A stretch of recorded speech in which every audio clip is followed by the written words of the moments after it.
जयकारा बोलो माता रानी का। जगत माई महामाई माँ भद्रकाली की जय बोलो। शनिदेव भगवान की जय बोलो। तो कुंभ राशि वालों, स्वागत है आप सभी का मंथन भिंड यूट्यूब चैनल में। बंधुओं, दीपावली के ठीक पहले शनि देव ने आपके लिए भेजा है एक बहुत बड़ा गुप्त संदेश। इस संदेश को आपको तुरंत जानना बहुत आवश्यक है, क्योंकि इस संदेश में छुपी हैं 3 बहुत ही अच्छी और भाग्य को चमका देने वाली खबरें, साथ ही साथ 2 भयंकर नकारात्मक चेतावनियां भी हैं। कहने का मतलब यह है कि यह जो संदेश है, असल में यह शनिदेव का आदेश है आपके लिए। जी हाँ बंधुओं, अब आपको यह कार्यक्रम पूरा देखना होगा, अंत तक देखना होगा।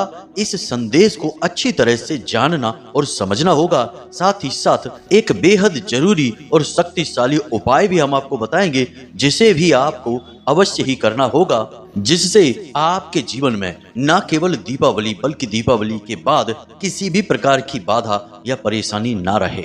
यदि आपने आज इस संदेश को नहीं देखा तो हम आपको पूरे विश्वास के साथ कहते हैं कि आपकी यह एक बहुत बड़ी और भयंकर भूल होगी, और इस भूल की कीमत आपको 100% चुकानी ही पड़ेगी। भयंकर क्लेश, लड़ाई झगड़े, बीमारी, दुर्घटना और व्यापार में घाटा और कर्जा, हर तरफ से विपत्तियां और आपत्तियां आपके ऊपर टूट पड़ेंगी। जी हाँ बंधुओं, लेकिन यदि आप इस कार्यक्रम को देख लेते हैं और शनिदेव के द्वारा दी जा रही चेतावनी और इन संदेशों को अच्छी तरह से समझ लेते हैं, तो आप आने वाली इन हर एक मुसीबत और परेशानियों को तो टाल ही पाएंगे। साथ ही साथ शनिदेव का पूर्ण आशीर्वाद और कृपा भी आपको प्राप्त होगी, जो कि आपके सौभाग्य के निर्माण के लिए अत्यंत आवश्यक है।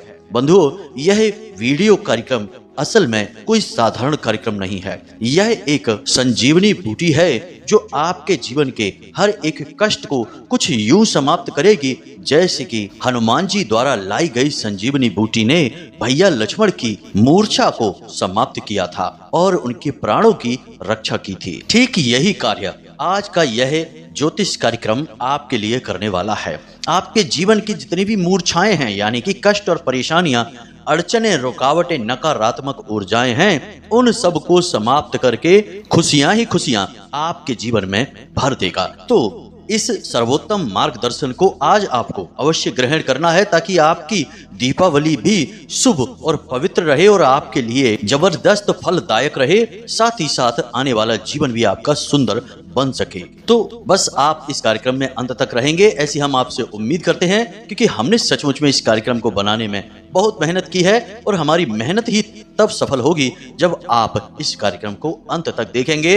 इस कार्यक्रम में बताई गई बातों को अपने जीवन में उतारेंगे और अपने जीवन में खुशियों को स्वयं लेकर आएंगे शनिदेव महाराज की कृपा से। तो चलिए बंधुओं, कार्यक्रम की शुरुआत करते हैं।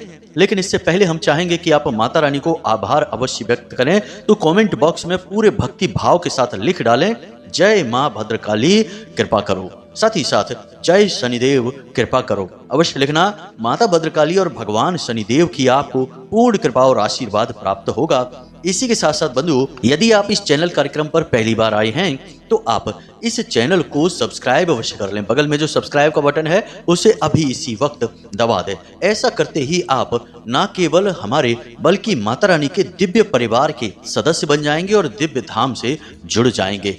इसके बाद माता रानी की पूर्ण कृपा और आशीर्वाद आपको अपने आप ही प्राप्त होने शुरू हो जाएंगे। तो चलिए बंधुओं, जल्दी से चैनल को सब्सक्राइब करिए और प्रेम से बोलिए जय माई की, जय मां भद्रकाली। कार्यक्रम की शुरुआत करते हैं। बंधुओं, याद रखिए कि शनिदेव कर्म के देवता हैं, इस कलयुग के भगवान हैं, और हर एक व्यक्ति के जीवन पर, आपके जीवन पर भी उनकी पूरी नजर रहती है और हर एक कर्म के फल देने के लिए शनिदेव हमेशा तैयार रहते हैं और यह उन्हीं का नियंत्रण क्षेत्र है। अब ऐसे में जाने अनजाने में भी यदि आप किसी प्रकार की भूल कर बैठेंगे तो उसका भी दंड आपको निश्चित तौर पर मिलेगा ही मिलेगा। अब ऐसे में दीपावली जैसे पवित्र पर्व पर, एक ऐसे शुभ अवसर पर जब स्वयं माता लक्ष्मी और भगवान गणेश की पवित्र ऊर्जाओं का अवतरण होता है हर एक इंसान के जीवन में, घर में और इस मृत्यु लोक में, ऐसे में यदि आप कोई भूल करेंगे तो यह आपके लिए बहुत खतरनाक होने वाली है। तो अब ध्यान से सुनिए कि शनिदेव का आपके लिए क्या महत्वपूर्ण संदेश है और इसमें शनिदेव ने आपको जो चेतावनियां दी हैं वे कौन सी हैं? सबसे पहले आपको हम बताते हैं कुछ छोटी छोटी लेकिन बेहद ही महत्वपूर्ण बातों के बारे में, जिन्हें शायद आप भी जाने में या अनजाने में अनदेखी करते रहते हैं। तो ध्यान से सुनिए। इस पूरे पर्व के दौरान आपको कुछ ऐसे कार्य हैं जिन्हें भूल कर भी नहीं करना है, वरना आप बहुत मुसीबतों में फंसेंगे। सबसे पहला कार्य है कि आपको किसी पर भी क्रोध नहीं दिखाना है। जी हाँ बंधुओं, हम जानते हैं कि आपके जीवन में परिस्थितियां ही कुछ इस प्रकार की बनी हुई हैं कि आपको क्रोध आ जाता है। कई बार परिस्थितियां ऐसी बन जाती हैं आपके जीवन में कि चीजें आपके नियंत्रण से बाहर हो जाती हैं। आप करना कुछ चाहते हैं, होता कुछ और है। आप कहते कुछ और हैं और लोग उसका मतलब कुछ और निकाल लेते हैं। आपकी बातों का, आपकी मेहनत का और आपके कार्यों का किसी पर भी कोई प्रभाव ही नहीं पड़ता है। और जब जरूरत से ज्यादा लोग आपकी अनदेखी करते हैं तो आपको क्रोध आ जाता है, और फिर क्रोध आते ही आप सब कुछ भूल जाते हैं। यह आपकी एक बहुत बड़ी कमी है। गुस्सा आपकी कमजोरी है और आप गुस्से में कभी कभी अपने नियंत्रण से बाहर हो जाते हैं। कुछ ऐसी बातें बोल देते हैं जो सामने वाले को बहुत अधिक चुभ जाती हैं। कभी कभी तो आप तोड़ फोड़ भी कर बैठते हैं। जी हाँ बंधुओं, तो ऐसा आपको नहीं करना है। बेशक परिस्थितियां चाहे जैसी भी बन रही हों, आपको बड़ी समझदारी से काम लेना है। गुस्सा किसी से भी नहीं करना है, और यदि कार्यस्थल पर या किसी और परिस्थिति के बस आपको गुस्सा आता भी है तो आप बड़ी समझदारी से काम लेते हुए या तो उस जगह को छोड़ देंगे या फिर उन बातों को ही छोड़ देंगे जिन बातों से गुस्सा उत्पन्न हो रहा है। यानी कि इस विशेष समय और काल में आपकी मानसिक मजबूती की बहुत बड़ी परीक्षा होगी। ऐसी परिस्थितियां बनेंगी, ऐसी बातें लोग करेंगे कि आपको क्रोध आएगा, तो आपको अपना नियंत्रण बनाकर रखना है। क्रोध यदि आप करेंगे तो दो बातें होंगी। पहला कि आपके व्यवहार से लोग दुखी होंगे और आपके प्रति उनका नजरिया और रवैया दोनों ठीक नहीं होंगे, जिससे आपका मन खराब हो जाएगा और आप इस शुभ घड़ी में भी आनंद की अनुभूति नहीं कर पाएंगे। दूसरा कि क्रोध दुनिया में एक ऐसी नकारात्मक ऊर्जा है जो अन्य सभी प्रकार की नकारात्मक ऊर्जाओं को अपनी ओर आकर्षित करती है। इसलिए आपको क्रोध नहीं करना है, वरना आप स्वयं ही अपने जीवन में भयंकर नकारात्मक ऊर्जाओं को आकर्षित करने लगेंगे। जरा आप हमारे जो भगवान हैं उनकी तस्वीरों को देखिए। आपको कैसा लगेगा कि हल्का सा मुस्कुरा रहे हैं, प्रेम पूर्वक हमारी ओर देख रहे हैं।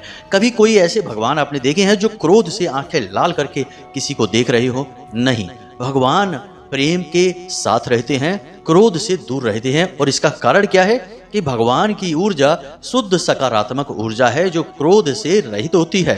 लेकिन ठीक इसके विपरीत राक्षसों की तस्वीरों को देखिए, रावण की, कुंभकर्ण की और मेघनाद की, या अन्य जो दैत्य हैं, राक्षस हैं, उनकी तस्वीरों को देखो तो आपको ऐसा ही लगेगा कि जैसे वे बड़े भारी क्रोध से भरे हुए हैं। और क्रोध से वो भरे इसलिए रहते हैं क्योंकि वे नकारात्मक ऊर्जाओं के सूचक हैं।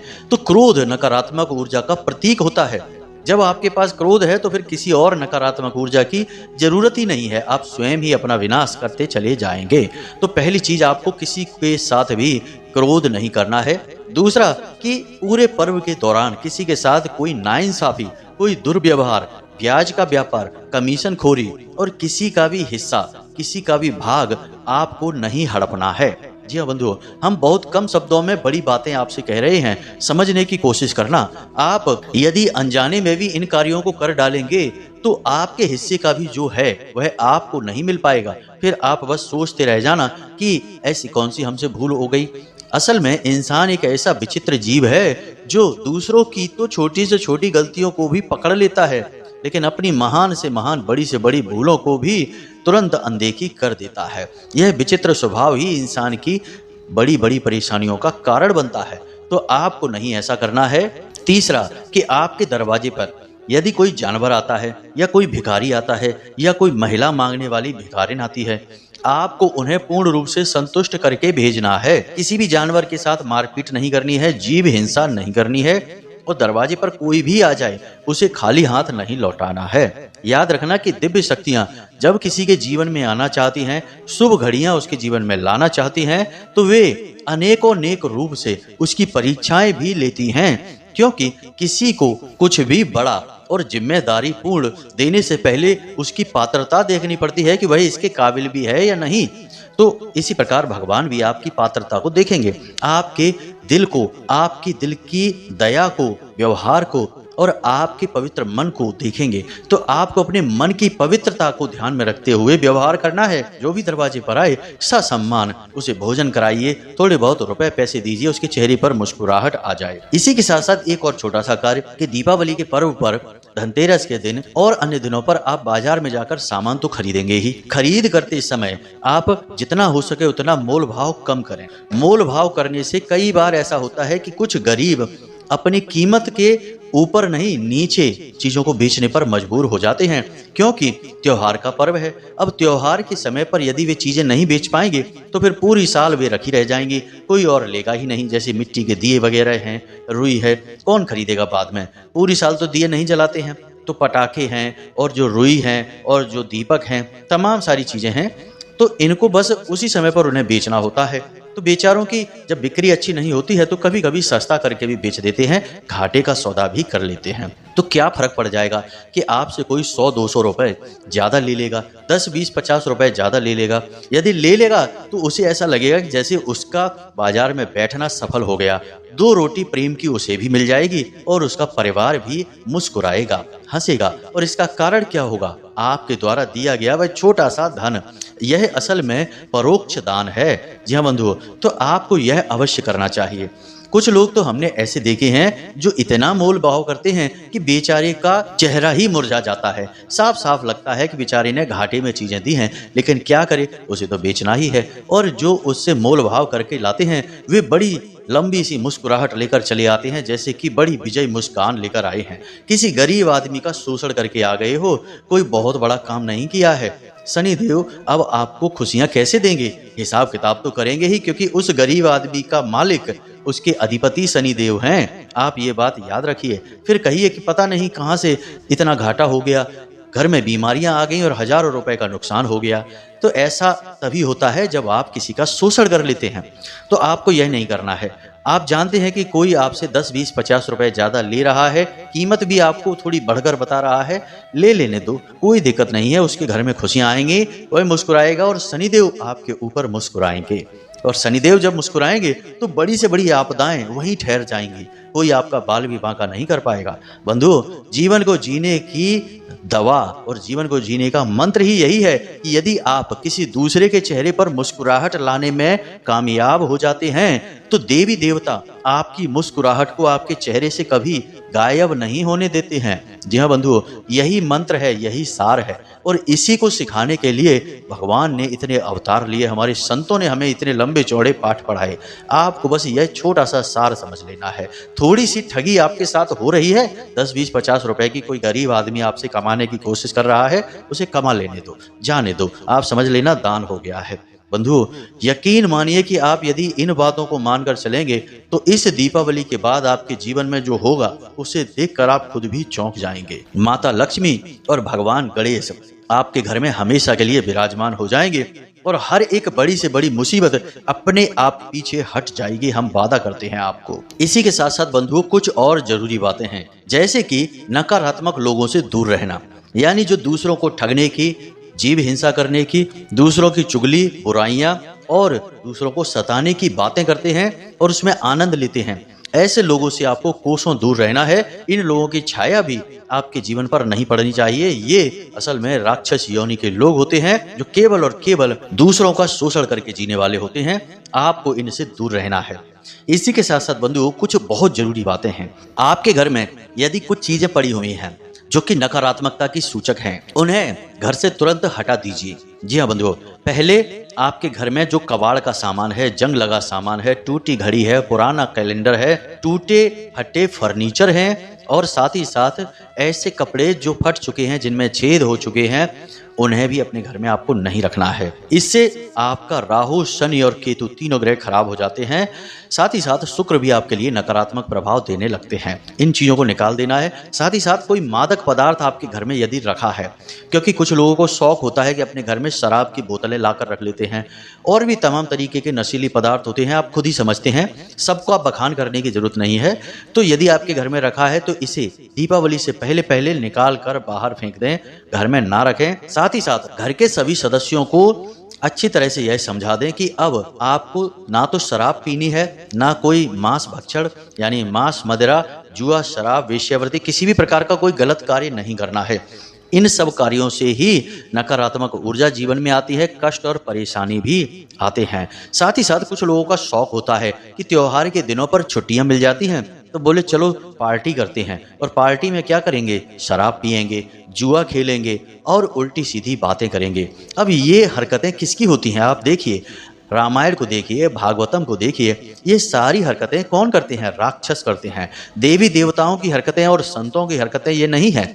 और जब आप जीवन में इस प्रकार के कार्य करते हैं या आपके घर का कोई सदस्य ऐसे कार्य करता है, फिर आप कहें कि हमारे जीवन में दुख क्यों है, कष्ट क्यों है, देवी देवता हमारी सुनते क्यों नहीं हैं, तो कैसे आपके जीवन में कष्ट नहीं होंगे? देवी देवता कैसे आपकी सुनेंगे जब आपका व्यवहार तो राक्षसों वाला है और आप कृपा देवताओं से चाहते हैं? तो ऐसे नहीं होता। दो नाव की सवारी एक साथ नहीं हो सकती है। तो इन कार्यों को भी आपको भूल कर भी इस त्योहार के समय पर नहीं करना है। अब कुछ छोटी छोटी लेकिन बहुत जरूरी बातें और आप जान लीजिए कि इस दीपावली के पर्व पर आपको पैसे की फिजूल खर्ची बिल्कुल नहीं करनी है। जहां जरूरत है केवल वही पैसा खर्चा करना है।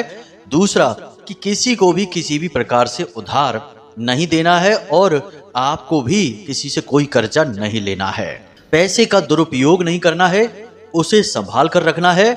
और यदि आपके पास पूरा पैसा यानी कि बैंक अकाउंट वगैरह में जमा रहता है तो थोड़ी बहुत रकम अपने घर में लाकर अवश्य रखें। अपनी घर की तिजोरी में भी थोड़ा पैसा अवश्य रखें। खाली तिजोरी आप ना रखें और 10, 20, 50, 100 रुपए भी ना रखें। 10, 20 हजार या फिर जितना आप रख सकते हैं आप अपने घर की तिजोरी में पैसे को रखें। देखो, कहा जाता है ना कि पैसा ही पैसे को खींचता है। तो माता लक्ष्मी की ऊर्जा पैसे की ऊर्जा से आकर्षित होती है। तो आप अपने घर में कुछ पैसा अवश्य रखें। तो इन सब कार्यों को आप निश्चित तौर पर कर लें। अब विशेष शनि देव से जुड़ी हुई बातें हैं जो आपको हम बता दें। तो सबसे पहली बात कि आपको अपने घर के पश्चिमी दीवार पर यानी पश्चिमी दिशा में एक दीपक सरसों के तेल का दीपावली के दिन अवश्य जलाना है। जी हाँ बंधुओं, यह दीपक जो है यह शनि देव की विशेष कृपा आपको दिलवाएगा। इसी के साथ साथ आप सजावटी सामान के तौर पर बहुत सारी चीजें अपने घर के लिए खरीदेंगे। सभी खरीदते हैं, दीपावली का पर्व ही ऐसा होता है। तो आपको एक चीज और खरीदनी है, जरा ध्यान से समझिए। एक काले रंग का कागज लेना है, बाजार से बिल्कुल काला कागज हो। उस कागज के बीचों बीच आपको 500 रुपए का एक नोट, 100 रुपए का भी आप लगा सकते हैं, तो एक नोट लगाएंगे और उस नोट के नीचे एक सिक्का आप दबा देंगे। यदि चांदी का सिक्का आप दबा सकते हैं तो सर्वोत्तम रहेगा, नहीं तो कोई भी 10, 5 रुपए का सिक्का आप दबा दें। यानी कि उस कागज के ठीक बीचों बीच एक सिक्का रखें, उसके ऊपर गोंद लगाकर एक 100 रुपए का या 500 रुपए का नोट फैला कर रख दें। अब उस कागज को चौकोर काट लें और उसे दुकान पर जाकर फोटो फ्रेम करवा लें। जी हाँ बंधुओं, फ्रेम कराते समय याद रखें कि उसकी जो बॉर्डर है वह लकड़ी का होना चाहिए, धातु का या प्लास्टिक का नहीं। जी हाँ बंधुओं, जब आप इसे करवा लें तो इसे आप अपने घर के पश्चिमी दीवार पर, पश्चिम दिशा में जो दीवार पड़ती है उस दीवार पर आप अपने सिर से थोड़ा ऊपर लगा दें। कोई पिन वगैरह लगाकर उस पर इसे तस्वीर के रूप में टांग दें। यह आपके लिए पैसे को खींचने की मशीन का कार्य करेगा, चुंबक की तरह पैसे को आपकी ओर आकर्षित करेगा। अब इसका कारण क्या है? तो जो घर की पश्चिमी दिशा होती है उस दिशा में जो भी चीजें रखी होती हैं, जो भी कुछ रखा होगा वह बढ़ता चला जाता है, क्योंकि वह शनि देव की दिशा है, बढ़त की दिशा है। अगर वहां पर कचरा पड़ा है तो आपके घर में दरिद्रता बढ़ती चली जाएगी। अगर वहां पर धन रखा है तो आपके जीवन में धन बढ़ता चला जाएगा। यदि परिवार की संपूर्ण लोगों की एक साथ मिलकर हंसती मुस्कुराती एक तस्वीर रखी है तो परिवार के सभी लोगों में आपसी प्रेम बढ़ता चला जाएगा। तो यह बहुत ही शक्तिशाली और जरूरी प्रयोग है, इसे आप इस दीपावली के दिन अवश्य कर लें। अब इसी के साथ साथ दीपावली के दिन आप मंदिर में जाकर कुछ दान अवश्य करें जो शनिदेव से जुड़ा हो, क्योंकि आप याद रखें कि शनिदेव को मणि देव भी कहा जाता है। शनिदेव प्रसन्न है तो पैसा ही पैसा है, शनिदेव नाराज हुए तो सबसे पहले जो आपसे छिनेगा वह आपका पैसा ही है। तो आप शनिदेव को प्रसन्न करने के लिए भी कुछ जरूरी कार्य अवश्य करें। तो आपको क्या करना है कि एक काले रंग का कपड़ा लेना है, कोरा कपड़ा लेना है बाजार से खरीद कर, और उस कपड़े में आपको 8 मुट्ठी उड़द की दाल रखनी है। जी हाँ बंधुओं, 8 मुट्ठी उड़द की दाल रखनी है और एक लोहे का छल्ला उसमें रख देना है। साथ ही साथ एक छोटी सी शीशी में सरसों का तेल भी आपको रखना है और उसे भी आपको उसी पोटली में रख देना है और उसे एक बड़ी सी पोटली का आकार दे देना है। काले रंग के धागे से लपेट कर उसे पोटली का आकार देंगे और उसके बाद शाम के समय यानी सूर्यास्त होने के बाद आप जाकर या तो हनुमान जी के मंदिर में या शंकर जी के मंदिर में, भोले बाबा के मंदिर में या शनिदेव का मंदिर ही यदि आपके आसपास है तो वहां जाकर इसे दान कराएं। बशर्ते ध्यान रखना कि शनिदेव के मंदिर में शनिदेव की मूर्ति स्वरूप ना हो, शिला स्वरूप हो। यदि मूर्ति स्वरूप है तो आप उस मंदिर में ना जाएं तो ही आपकी भलाई है, क्योंकि इससे आपकी हानि हो जाएगी। शनिदेव की दृष्टि बकरी होती है, आपके ऊपर उनकी दृष्टि पड़ेगी तो ना चाहते हुए भी शनिदेव की पीड़ाएं आपको झेलनी होंगी। जी हाँ, याद रखना। तो शनिदेव का शिला स्वरूप है मंदिर में, तब तो आप हंसते हुए जाइए और दान कराइए, वरना आप भोले बाबा के मंदिर में या हनुमान जी के मंदिर में जाकर इस दान को कर आइए। जब आप इस दान को कर रहे हो तो आप पुजारी जी से, जिन्हें आप दे रहे हैं यह सामान, मंदिर के प्रशासन के जो लोग हैं उन्हें आप दे रहे हैं, तो आप उन्हें यह बता अवश्य दें कि इसके अंदर आपने एक लोहे की कील रखी है तो जरा उसे देख लेना। साथ ही साथ यदि छल्ला रखा है आपने तो बता देना कि हमने लोहे का एक छल्ला रखा है, या फिर जो तेल की शीशी आप रखेंगे उसके बारे में भी बता देना कि हमने इसमें ये चीज़ें रखी हैं और यह हमारा शनिदेव के लिए दान है और इस दान को आप अवश्य कर देना। यह आपके लिए रामबाण औषधि का कार्य करेगा। वैसे तो दीपावली के दिन लोग तरह तरह से पूजा पाठ विधि विधान के साथ करते हैं, नियम संयम के साथ करते हैं, लेकिन आपको शनिदेव का ख्याल रखना होगा, क्योंकि इस दिन लोग शनिदेव के बारे में सोचना तक भूल जाते हैं। जी हाँ बंधुओं, एक छोटी सी बात और है कि जब आप लक्ष्मी पूजन करेंगे रात्रि के समय, तो आप देवी देवताओं की पूजा पाठ तो करते ही हैं, लक्ष्मी माता की भी पूरे विधि विधान से पूजा पाठ करेंगे, लेकिन पूजा करने से पहले आपको अपने कुल देवी या देवता का आवाहन भी अवश्य करना है। जी हाँ बंधुओं, जो पूजा कर रहे होंगे व्यक्ति, उनसे कहना कि आंखें बंद करके मन में प्रार्थना कीजिए कि हे कुल देवी, हे कुल देवता, आप जो भी हैं, यदि आप उनके बारे में जानते हैं तब तो उनका नाम लेकर आवाहन करिए, और यदि नहीं जानते तो ऐसा बोलना है कि आप जो भी हैं हम आपके बारे में नहीं जानते हैं, फिर भी हम पूरे प्रेम और सम्मान के साथ आपका आवाहन करते हैं। आप आइए और हमारी इस पूजा में शामिल होइए और इस पूजा को सफल बनाइए। साथ ही साथ आपको अपने पितृ देवताओं का भी आह्वान करना है। हे पितृ देवता, आप जहां भी हैं हमारे पास आइए, हमारे साथ विराजिए और हमारी इस पूजा में शामिल होइए और हमें जीवन में खुशियों का आशीर्वाद दीजिए। इस तरीके से उनका भी आह्वान करना है, तब आपको पूजा प्रारंभ करनी है। ये बहुत जरूरी विधियां होती हैं, इन विधियों को लोग ढंग से पालन नहीं करते हैं, बस यूं ही माता लक्ष्मी की आरती गाई और इधर उधर से चीजें यहाँ वहाँ रखकर चढ़ा दी भगवान को, सोचते हैं बस माता रानी की कृपा मिल गई। याद रखना कि किसी भी देवी देवता की कृपा आपको इस तरह प्राप्त नहीं होती। जब तक आप समग्र दिव्य शक्तियों को सम्मिलित नहीं करते हैं तब तक आपको किसी देवी या देवता की कृपा प्राप्त नहीं होती है। यह एक विशेष विधान है। आप देखिए कि हमारे देश में किसी भी देवी देवता की पूजा हो, हिंदू धर्म में एकमात्र देवता की पूजा नहीं होती है, उनके साथ कोई अन्य देवी अन्य देवता अवश्य होते ही होते हैं।